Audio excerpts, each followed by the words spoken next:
Leo, may nagbago sa'yo, at hindi mo palubos napapansin. Tahimik pero malakas. Hindi na ikaw ang dating naghahabol, ikaw na ang hinahabol. At may isang tao, na hindi matanggap ang bagong bersyon mo. Habang nagiging buo ka sa sarili mo, sila naman ang unti-unting nawawala sa kontrol. Bakit ngayon sila bumabali? Ano ang nakita nila na dati nilang binaliwala? At ang mas nakakagulat, hindi ka na sigurado kung gusto mo pa silang pabalikin. Leo, napansin mo ba na parang may nagbago sa'yo nitong mga nakaraang araw?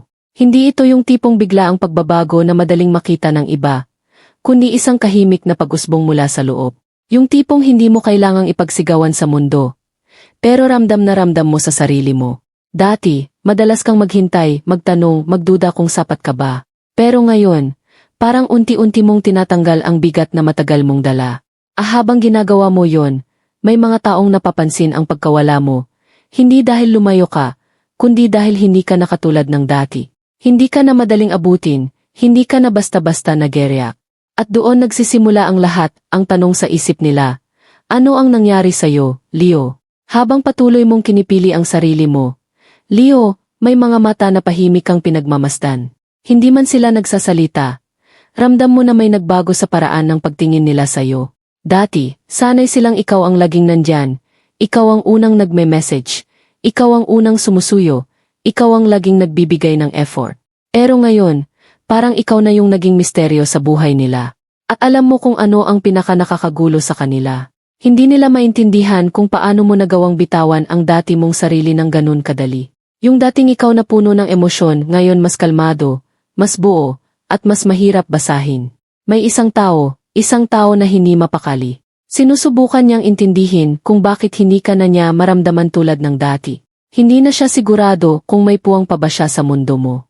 At doon nagsisimula ang kaba niya, dahil sa unang pagkakataon, siya na ang natatakot na maiwan. Leo, may isang tao na pilit itinatago ang nararamdaman niya, pero hindi na niya kayang kontrolin ito.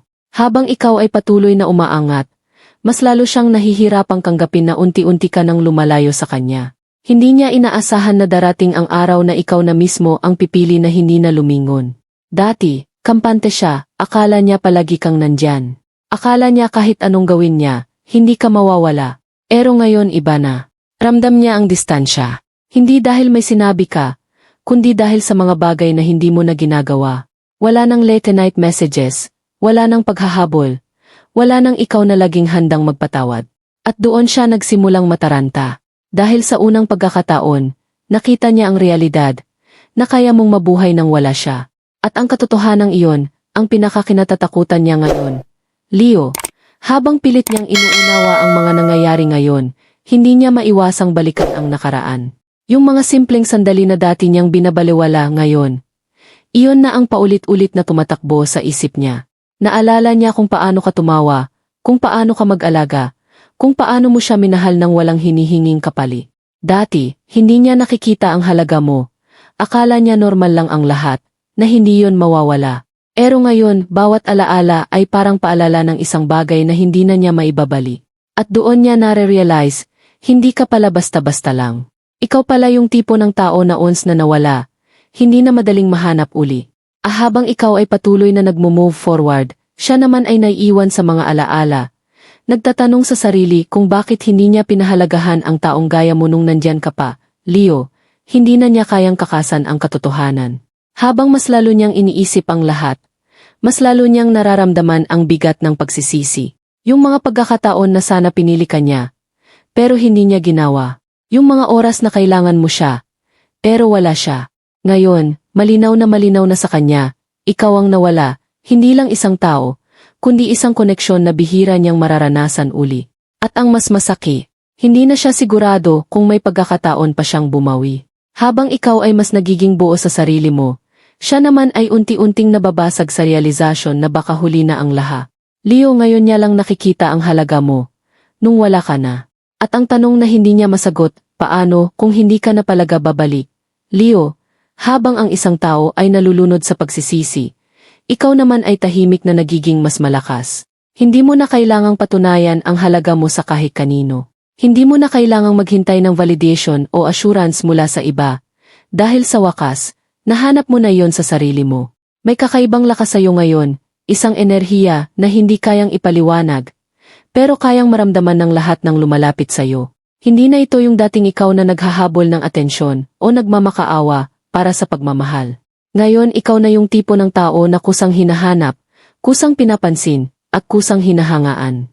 At alam mo kung ano ang pinaka nakakapagtaka. Hindi mo ito sinasadya. Hindi mo pinilit maging ganito. Nangyari ito dahil pinili mong ayusin ang sarili mo. Pinili mong unahin ang kapayapaan mo kaysa sa kaguluhan na dati mong tinitiis. Habang ikaw ay patuloy na umaangat, mas lalo mong napapansin na hindi mo na kailangan ang mga bagay na dati mong pinanghahawakan. Yung mga taong dati mong kinakapitan ngayon, parang kusa nang nawawala sa sistema mo. Hindi dahil galit ka, kundi dahil nagbago ka na. At dito pumapasok ang pinakamahalagang realization. Leo, hindi lahat ng bumabalik ay para manatili. Minsan, bumabalik sila para ipaalala sa'yo kung gaano ka nakalayo sa dating ikaw. Para ipakita na hindi ka na yung taong madaling masaktan, madaling lokohin, o madaling iwan. Ngayon ikaw na ang may control. Ikaw na ang may choice kung sino ang papapasukin mo ulit sa buhay mo, at kung sino ang mananatiling bahagi na lang ng nakaraan. Sa unang pagkakataon, hindi ka na natatakot mawalan, dahil alam mo na kaya mong buuin ang sarili mo kahit mag-isa ka. Leo, sa puntong ito, akala mo tapos na ang lahat. Akala mo wala nang babalik, wala nang magtatangkang guluhin ulit ang kapayapaan na matagal mong binuo. Pero minsan, kapag ikaw ay tuluyan ng nag-let go, doon pa lang sila nagsisimulang kumilos. May isang tao na matagal nang kahimik, matagal nang nanonood mula sa malayo. Ngayon ay hindi na kayang pigilan ang sarili niya. Dahil habang mas lalo kang nagiging buo, mas lalo siyang kinakabahan na baka tuluyan ka nang mawala sa kanya. At ang takot na iyon, ang nagtutulak sa kanya, para gumawa ng hakbang na hindi niya nagawa noon. Maaring magsimula ito sa simpleng mensahe, isang, kumusta, na tila walang ibig sabihin. Pero sa likod nito ay punong-puno ng emosyon na matagal niyang itinago. O kaya naman isang biglaang pagpapakita. Parang gusto niyang siguraduhin na totoo pa rin ang koneksyon na minsan niyong pinagsaluhan. Pero Leo, iba ka na ngayon. Hindi ka na basta-basta matitinag ng presensya niya. Hindi na sapat ang simpleng pagbalik para maibalik ang lahat ng nawala. Dahil alam mo na, hindi lahat ng pagbabalik ay may kasamang pagbabago. Habang siya ay pilit na lumalapit, ikaw naman ay nananatiling kalmado. Pinapakinggan mo, inoobserbahan mo, pero hindi ka agad nagbibigay ng sagot. At doon siya mas lalong naguguluhan. Dahil sanay siya na ikaw ang unang sumusuko. Ikaw ang unang nagpapakita ng kahinaan. Ngayon siya ang nasa posisyon na yon. Siya ang naghihintay. Siya ang nag-adjust. Siya ang umaasang baka sakaling bigyan mo siya ng kahit maliit na pagkakataon. Habang pinapanood mo ang lahat ng ito, Leo, may isang tanong na unti-unting nabubuo sa puso mo. Karapat-dapat pa ba siya sa bagong version mo? Dahil ang totoo, hindi ka na bumabalik sa dati. Kung may papapasukin ka man ulit, dapat kaya niyang pantayan ang taong naging ikaw ngayon. Leo, kahit gaano ka pa katatag ngayon, hindi mo may iwasan ang isang bagay, ang sarili mong damdamin. Dahil sa likod ng lakas na ipinapakita mo, may bahagi pa rin sa'yo na naalala ang lahat. Hindi madaling kalimutan ang taong minsan mong minahal ng totoo. Hindi madaling balewalain ang koneksyon na minsan ay naging mundo mo. Habang nararamdaman mo ang presensya niya ulit, may dalawang boses na nag-uusap sa loob mo. Isa na nagsasabing, mag-ingat ka na, alam mo na kung paano ka nasaktan noon. At isa naman na mahina pero totoo, paano kung nagbago na siya? At doon ka nahahati, Leo, sa pagitan ng kung ano ang nararamdaman mo, at kung ano ang alam mong tama para sa sarili mo. Dahil sa unang pagkakataon, hindi na lang puso mo ang pinapakinggan mo, kasama na ang respeto mo sa sarili mo. Napapansin mo rin, hindi na katulad ng dati ang reaksyon mo. Dati, kahit konting effort lang, napapatawad mo agad. Pero ngayon, parang mas pinipili mong unawain muna, imbangin muna, at siguraduhin kung worth it pa ba. Hindi ka na basta-basta nagpapadala sa emosyon. Habang kumatagal, mas lalo mong naiintindihan na ang tunay na laban ay hindi kung babalik siya, o hindi, kundi kung papayagan mo ba siyang pumasok ulit sa buhay mo. Dahil kaya mong tanggapin siya, pero tanong, kaya mo bang kalimutan ang lahat ng sakit na iniwan niya? Leo, hindi ito tungkol sa kanya ngayon.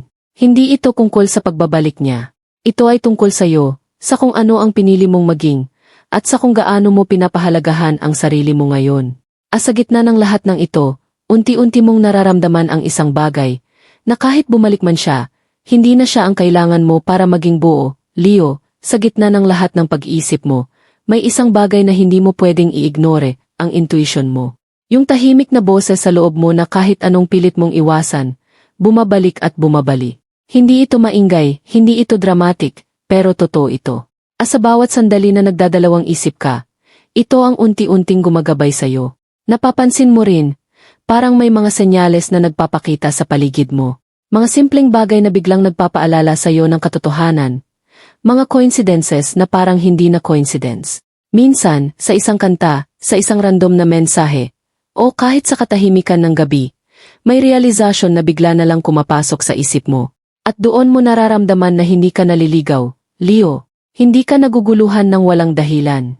Lahat ng nararamdaman mo ngayon, may pinanggagalingan at may patutunguhan. Habang siya ay patuloy na sumusubok na bumalik sa mundo mo, ikaw naman ay mas lalong nagiging aware sa sarili mo. Hindi ka na basta-basta nadadala sa mga salita lang. Hindi ka na naaki sa mga pangakong walang kasiguraduhan. Dahil sa kaibuturan ng puso mo, may alam ka na. Alam mo kung ano ang deserve mo. Alam mo kung ano ang hindi mo na kayang tanggapin uli.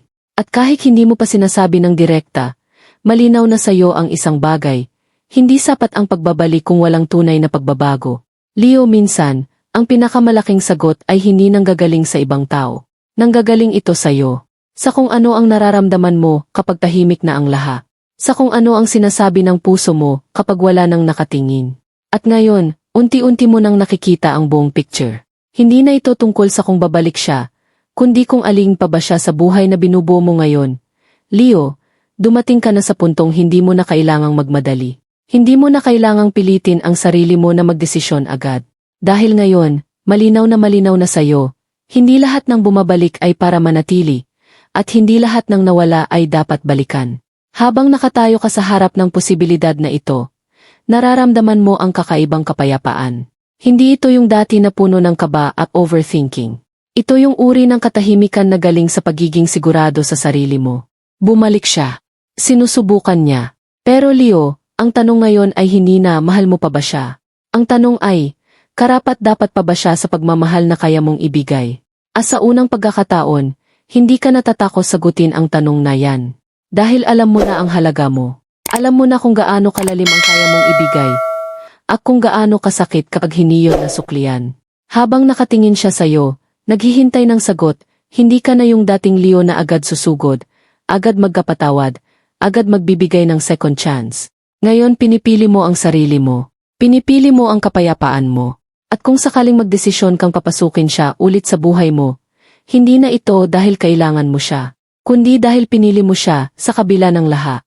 Pero kung hindi, ayos lang din dahil natutunan mo na ang pinakamahalagang bagay, na kahit wala siya, buo ka. Kahit mawala ulit siya, hindi ka na mawawala sa sarili mo. Leo, ito ang tunay na main character energy.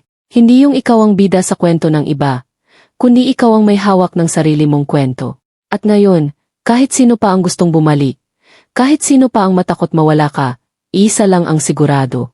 Ikaw na ang kipili kung sino ang may lugar sa mundo mo.